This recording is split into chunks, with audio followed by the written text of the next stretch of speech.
பன்னீர் 65 செய்கிறதுக்கு பச்சரிசி மாவு 2 ஸ்பூன் போட்டுக்கிறேன். சீரகத்தூள் வந்து 3/4 ஸ்பூன், மிளகு அரை ஸ்பூன் போட்டுக்கிறேன். காஷ்மீரி சில்லி 3/4 ஸ்பூன் போட்டுக்கிறேன். தனி மிளகாய் தூள் 3/4 ஸ்பூன் போட்டுக்கிறேன். சால்ட்டு தேவையான அளவு. இது எல்லாமே இப்போ நம்ம கலந்துக்கலாங்க. இதில் கொஞ்சம் கொஞ்சமாக நம்ம தண்ணி ஊற்றி கலந்துக்கலாம். இது நல்லா கலந்துக்கிட்டாச்சு. பன்னீர் வந்து 200 கிராம் எடுத்து இந்த மாதிரி கட் பண்ணி வச்சுருக்காங்க.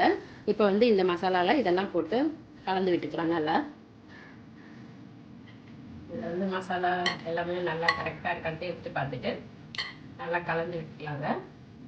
பாருங்க, நல்லா நம்மளுக்கு ஊறிடுச்சுங்க. நான் வந்து ஒரு 1 ஹவர் ஊற வச்சேன். உங்களுக்கு வேணும்னா நீங்கள் மிக்ஸ் பண்ணிவிட்டு கொஞ்சம் நேரத்தில் கூட நம்ம அப்படியே ஃப்ரை பண்ணி கூட எடுத்துக்கலாம். இது நம்மளுடைய விருப்பம் தான். இதில் காரம் வந்துட்டு நம்மளுக்கு தகுந்த மாதிரி காரம் போட்டுக்கலாம். இப்போ வந்து நம்ம இதை பொரிச்சு எடுத்துக்கலாங்க. ஒரு கடாயில் எண்ணெய் வச்சுருக்காங்க. எண்ணெய் சூடாகட்டும். இதை போட்டு எடுத்துக்கலாம். நம்மளுக்கு வந்து சாயந்தர நேரத்தில் ஸ்நாக்ஸுக்கு சூப்பரான பன்னீர் 65